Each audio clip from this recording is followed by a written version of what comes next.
Yang pertama dari indikator pertumbuhan ekonomi, kita mengalami pertumbuhan minus 2,27% year on year.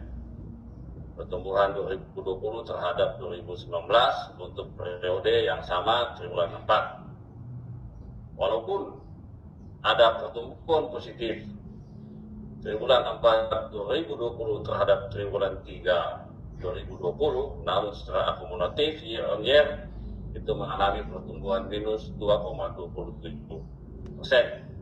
Nah, ini sebagai indikator akibat COVID-19 ternyata menimbulkan kerusakan yang cukup parah dari sisi indikator pembangunan yang kita sudah siapkan.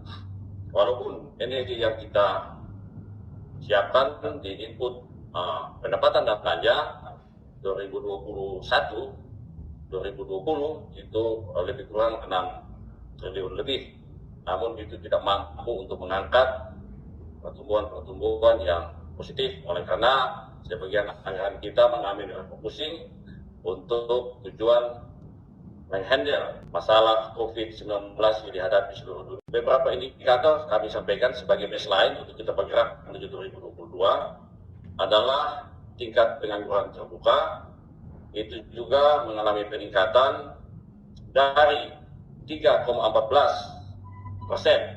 pada 2019, dia meningkat menjadi 4,28% pada 2020.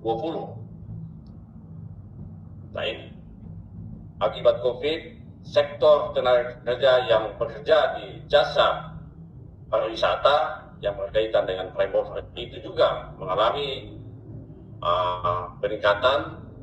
Penduduk yang terdapat COVID itu 9,57% kehilangan dalam berbagai bentuk.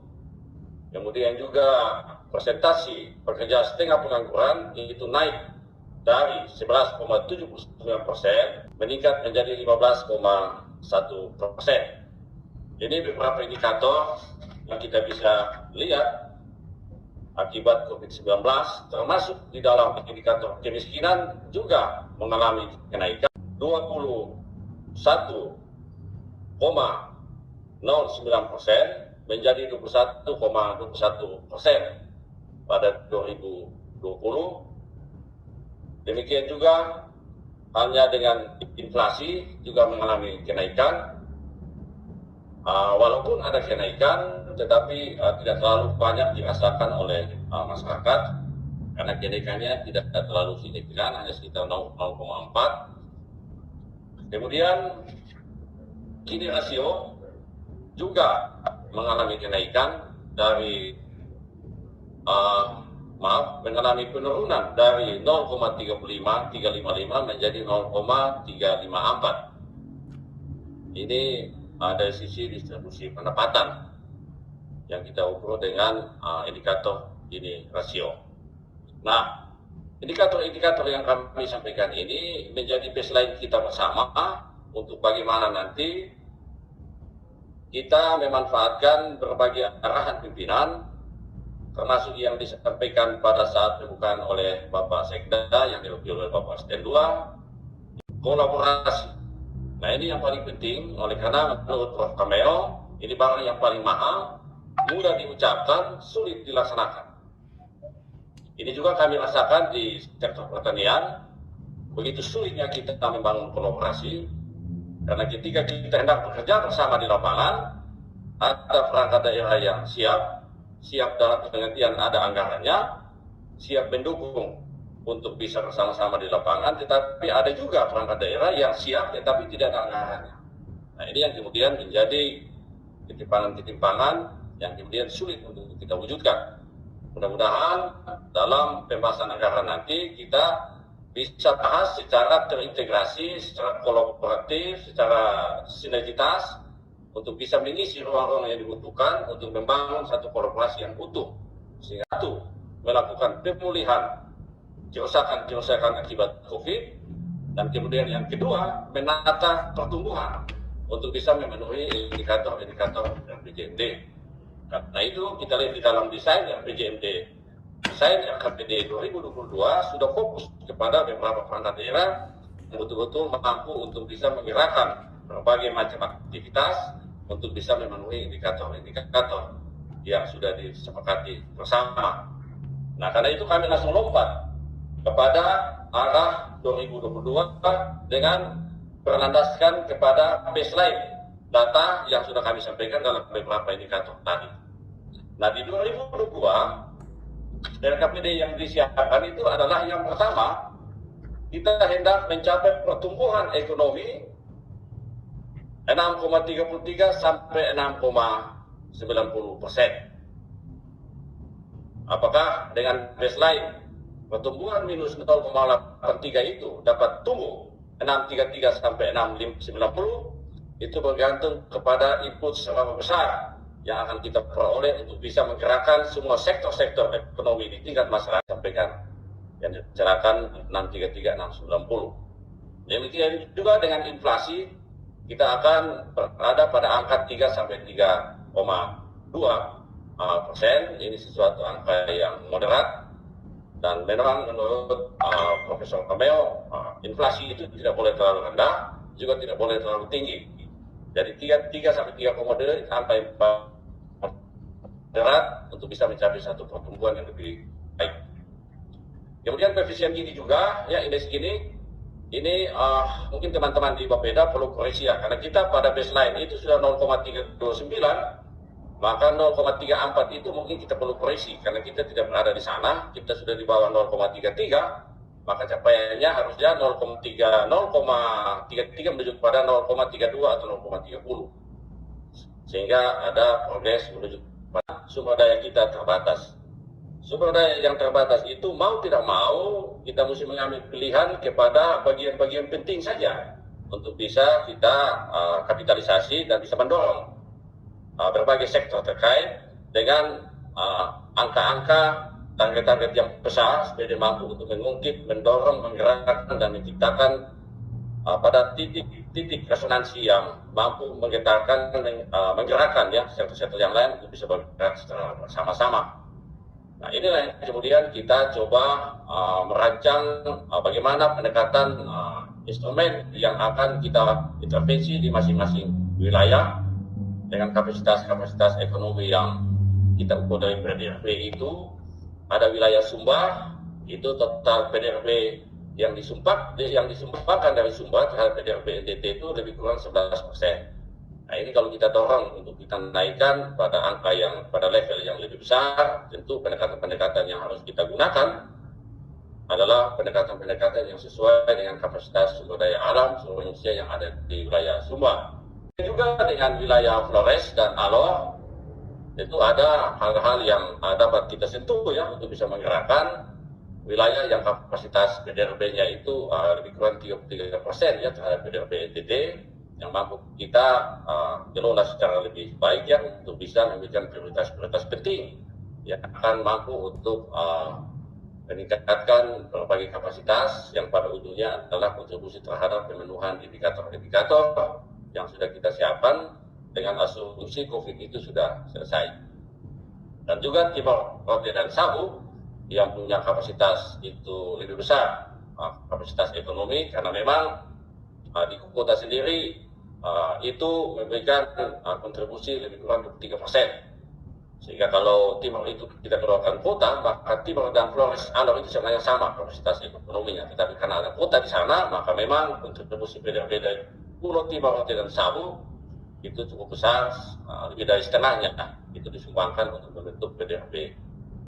Kita berangkat dari beberapa fakta dan isu yang kita sudah rumuskan di dalam desain pembangunan NTT 2022.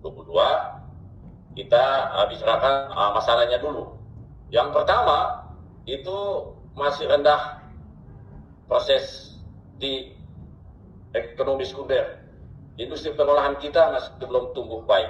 Itu dapat kita lihat dari berbagai macam data yang kita peroleh, termasuk struktur ekonomi NTT, di mana sektor sekunder itu pertumbuhnya sangat lamban. Kemudian yang kedua, pengembangan potensi kawasan pariwisata itu belum optimal kita kerjakan, oleh karena memang pada saat kita ingin menggenjot habis-habisan masalah pariwisata ini, kita berhadapan dengan COVID, sehingga praktis sektor pariwisata ini mengalami kerusakan yang sangat besar, dan itu bisa kita lihat dari provinsi tetangga kita di Pulau Bali itu sempat terjadi pertumbuhan ekonomi minus lebih dari 40%. Adalah manajemen air. Kita di dalam konteks sumber air, pada tahun ini kita tahu bahwa curah hujan sangat besar, tetapi manajemen air kita masih belum mampu untuk menekan laju runoff ya. Runoff itu artinya air dari gunung mengalir ke laut, itu kita tidak mampu atau belum optimal ya kita kerjakan untuk bisa menahan tidak satu siklus produksi untuk tidak ke laut dulu, tetapi ke kebun dulu misalnya, untuk kepentingan pengembangan sektor-sektor yang ada di hulu, sehingga bisa menambah sumber-sumber pendapatan baru, dan itu akan merangsang pertumbuhan, termasuk pertumbuhan ekonomi.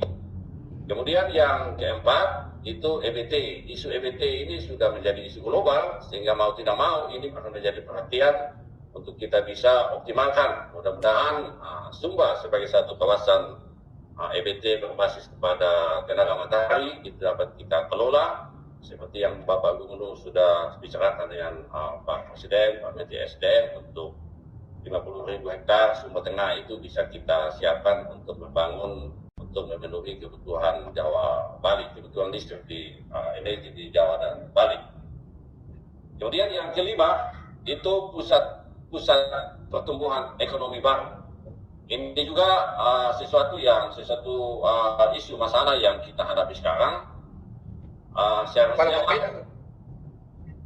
Seharusnya untuk mendapatkan pusat pertumbuhan ekonomi baru itu sangat bergantung kepada bagaimana kita mampu mengkonsolidasi destinasi wisata, merangsang kunjungan, meningkatkan kunjungan turisme, dan kemudian di sektor hulu bisa mampu memenuhi kebutuhan pariwisata, dan itu akan mampu untuk meningkatkan pertumbuhan baru karena dia akan mencari sumber daya alam yang baru untuk kita bisa masukkan, bisa menggenjot produksi dari sisi hulunya, baik itu di pertanian, peternakan, maupun perikanan dan kelautan termasuk kehutanan. Sehingga ini semua nanti akan kita dorong secara bersama-sama. Kita punya masalah konektivitas. Nah, konektivitas ini memang kita masih belum tahu kekuatan kelemahannya ada di mana, oleh karena produksi yang ada di hulu masih belum mampu untuk mengangkat atau mengkoreksi ya integrasi konektivitas ini. Karena ini sangat tergantung, mobilitas transportasi itu sangat tergantung kepada produksi dan jasa yang disiapkan oleh masyarakat. Nah, karena ini juga menjadi satu isu yang perlu kita antisipasi untuk bisa menata alur transportasi kita yang akan membedakan barang baik itu darat maupun laut. Kemudian juga kita lihat dari sisi rentan bahaya bencana, baik itu kekeringan, gempa bumi dan lain sebagainya. Kekuatan mitigasi kita juga harus ada bersama-sama untuk ini menjadi perhatian kita sama. Kemudian masalah kerawanan pangan ini juga kita mulai rasakan, terutama di wilayah Sumba. Ya, kalau kita lihat dari sisi produksi tahun ini, curah hujan yang tersedia itu dia mampu mengangkat produksi kita, tetapi belalang di Sumba, khususnya Sumba Timur itu akan kalau tidak ditangani secara serius bisa mendatangkan masalah rawan pangan. Oleh karena petani tidak memanen, lebih kurang ada 10.000 hektar itu terkena serangan hama belalang, sehingga itu terancam gagal panen, dan itu tentu akan berakibat pada kerawanan pangan. Sehingga ini dari sisi mitigasi perlu kita antisipasi untuk bisa mempersiapkan skema-skema menghadapi kerawanan pangan yang ada di Sumba, khususnya yang ada di Sumba Timur. Kemudian kita punya permasalahan infrastruktur juga, yang baik itu di bidang PUP, kesehatan maupun pendidikan. Itu juga menjadi perhatian kita bersama untuk nanti bagaimana skema-skema pembangunan yang kita siapkan bisa memenuhi atau meningkatkan kapasitas-kapasitas di 3 sektor yang akan membentuk indeks pembangunan manusia.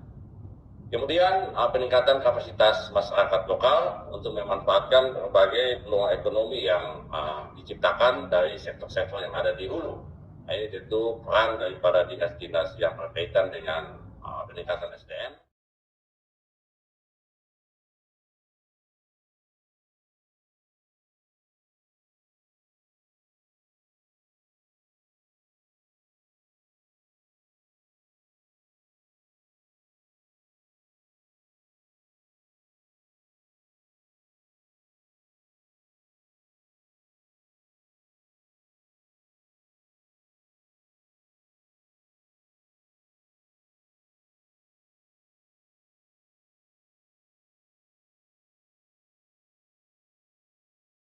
Ini adalah sebuah organisasi yang menaruh perhatian terhadap lingkungan laut dunia dengan cara melakukan konservasi.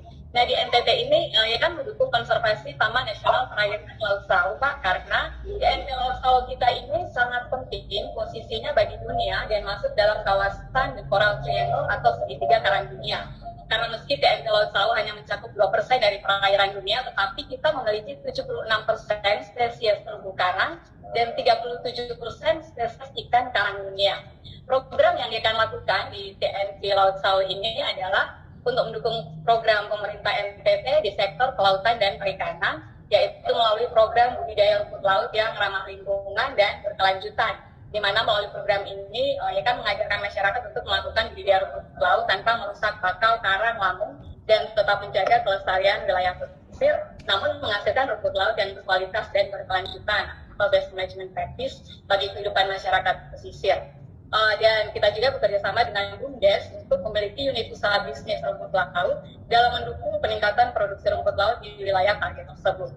Dia kan mengajarkan petani membuat kebun bibit untuk pasokan rumput laut itu tersedia, tapi kebun bibit ini diajarkan dengan dan beberapa kendala di lapangan yang ditemukan bagi para petani rumput laut kita itu adalah belum tersedianya infrastruktur gudang untuk penyimpanan hasil panen rumput laut, sehingga masyarakat petani rumput laut itu cenderung untuk menjual rumput laut dalam bentuk raw material karena mereka kesulitan untuk menyimpan ketika setelah panen hasil rumput laut mereka.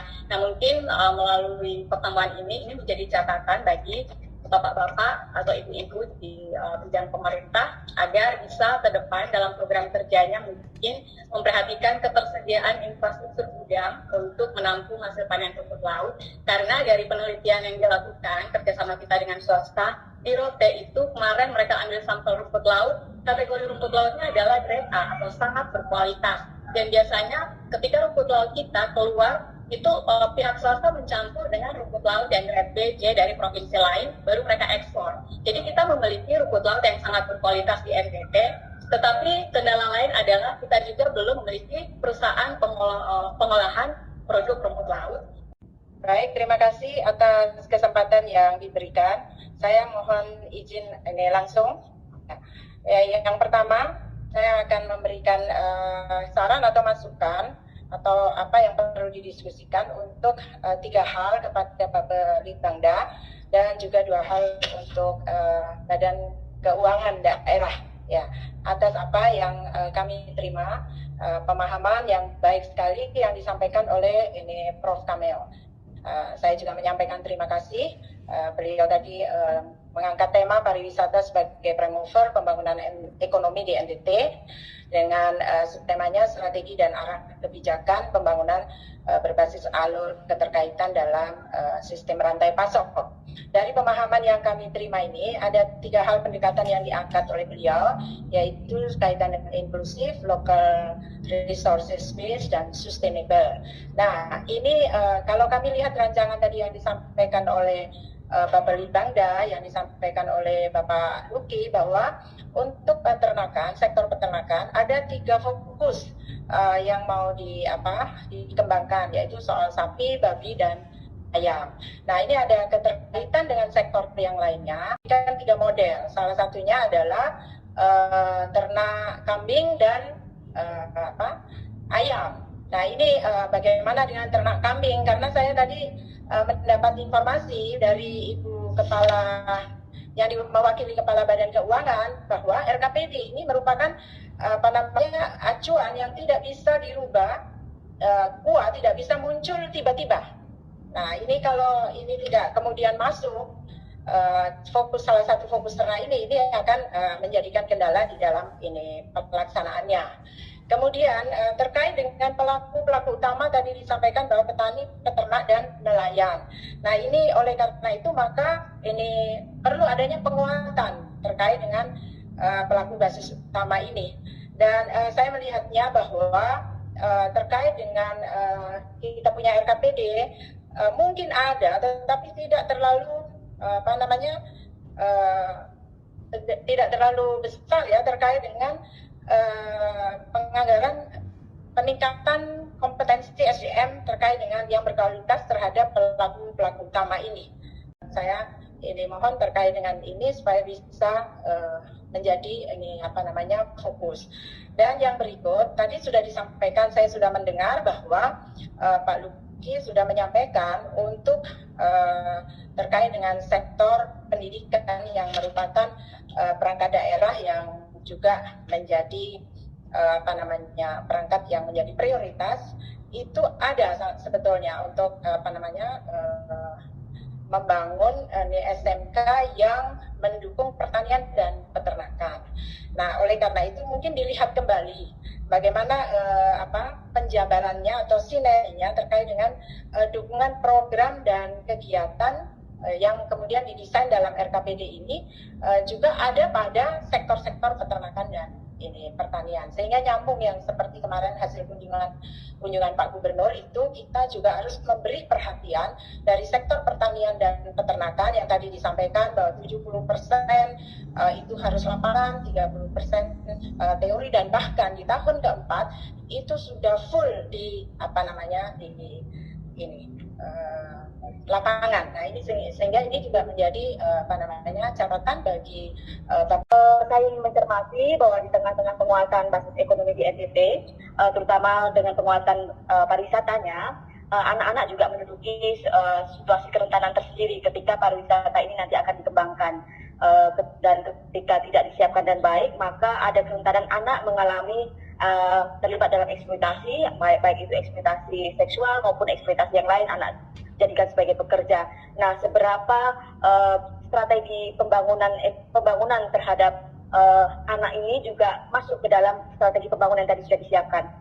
Bagaimana perlindungan anak dan pemenuhan hak anak tersebut disiapkan. Sementara kita tahu tadi bahwa sudah disebutkan bahwa pendekatannya adalah pembangunan yang berkelanjutan. Bahwa pada tahun 2045 kita mengenal akan ada Indonesia emas atau kita memiliki bonus demografi.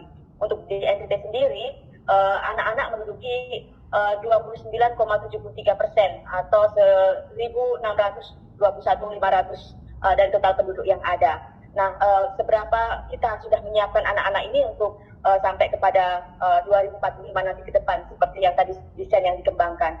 Yang hanya terkait dengan kerentanan anak di dalam sektor pariwisata, tapi juga bagaimana yang ingin saya tanyakan atau perlu dikembangkan, bagaimana pendekatan dengan basis usia, pemberdayaan atau pemenuhan hak anak dengan pendekatan berbasis usia mulai dari 0 sampai 18 tahun, maupun dengan pendekatan klaster-klaster yang ada di konsep indikator di Kabupaten Layak Anak. Di situ disebutkan ada 5 klaster. Nah, sampai sekarang kita masih mengetahui ada banyak isu di dalam proses pemenuhan hak anak di setiap klaster, baik itu klaster kesehatan, klaster pendidikan, perlindungan khusus, maupun tentang pengasuhan. Di klaster kesehatan kita masih memiliki isu tentang stunting, kemudian tentang pendidikan juga ada bagi isu, terutama bahkan di masa pandemi ini banyak anak-anak yang mungkin tapi bahkan memiliki datanya, memiliki hambatan dalam hal proses pembelajaran. Nah, bagaimana menempatkan ini di dalam proses pembangunan di tahun ke depan maupun di strategi untuk 2022. Mungkin itu yang bisa ditanyakan maupun itu sebagai masukan. Terima kasih. Nama modal. Silakan. Terima kasih, selamat siang. Mohon izin, ini dari Dinas Penanaman Modal dan PTSP ingin memberikan masukan dan saran terkait dengan rancangan RKPD Provinsi NTT tahun 2022. Yang pertama, di dalam indikator dan target makro pembangunan ekonomi tahun 2022 Provinsi NTT di mana target pertumbuhan ekonomi adalah 6 sampai dengan 6,33. Dan kebutuhan investasi untuk menaikkan pertumbuhan ekonomi mencapai 6 sampai dengan 6,33 adalah 49,6 triliun. Pada rakortek antara Kementerian Dalam Negeri, Bappenas, DPR, dan Bappenas serta perangkat daerah terkait pada beberapa bulan yang lalu disepakati bahwa beban atau target realisasi investasi yang diberikan kepada pemerintah Provinsi NTT adalah 2,06 triliun tahun 2021. Provinsi NTT yang dalam hal ini adalah BPNPTSD Provinsi NTT. Yang ingin kami tanyakan adalah di dalam rancangan RKPD Provinsi NTT tahun 2022, di mana urusan penanaman modal dan PTSD tidak menjadi fokus, tidak dimasukkan dalam perangkat daerah sebagai perangkat daerah yang menjadi perhatian khusus. Karena ini juga dalam rangka mengimplementasi Undang-Undang Nomor 11 Tahun 2020 tentang Cipta Kerja, di mana PP 5 dan PP 6 itu menjadi domainnya adalah BPNPTSD Provinsi NTT dengan memberikan kemudahan usaha. Dengan demikian, kami menyarankan kalau bisa persetujuan tahun 2020 tentang Cipta Kerja agar bisa dimasukkan dalam rancangan RKPD Provinsi NTT, karena ini menjadi nasional juga. Kami sarankan untuk itu bisa dimasukkan. Kemudian yang kedua, dari sisi rancangan anggaran di dalam batu indikatif RKPD, di mana DPRP untuk menjalankan 5 program hanya diberikan pagu sebesar 2,4 miliar. Menurut analisis kami bahwa beban anggaran seperti ini dengan target realisasi investasi sebesar 7,08 triliun dan di dalam realisasi 7,56 triliun sangat-sangat tidak memadai. Sehingga kami mohon dukungan dari Bapak Menteri Bangda, teman-teman DAPD, agar kiranya Undang-Undang Cipta Kerja dan investasi menjadi prioritas dalam RKPD tahun 2022. Atas untuk sekali lagi kami mengucapkan terima kasih.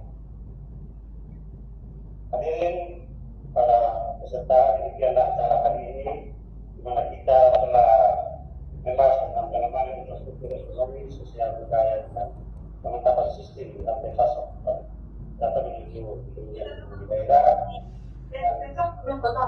Besok apa sementasi ya? Pendekatan pembangunan yang kedua menjalankan inklusivitas berbasis sumber daya lokal dan berkesinambungan. Dan berikut dalam kaitan dengan RKPD tahun 2022 ataupun tahun ketiga PJJ Provinsi Tenggara Timur, kita dihadapkan pada sejumlah fakta dan masalah yang menjadi strategis di NTT, khususnya berkenaan dengan pandemi COVID-19. Sebenarnya itu dalam mensukseskan RKPD tahun 2022 dalam hal pengembangan infrastruktur ekonomi, sosial, budaya, dan pemantapan sistem rantai pasok pariwisata dan lingkungan daerah bagi dampak pandemi 19, COVID-19, dan menunjukkan berbagai indikator pembangunan yang ada masing-masing kita diharapkan agar pertama dapat mengekonomi kerangka kolaboratif maupun komunikasi pembangunan di NTT. Kedua, terlibat aktif dalam kolaborasi pembangunan di NTT. Ketiga, fokus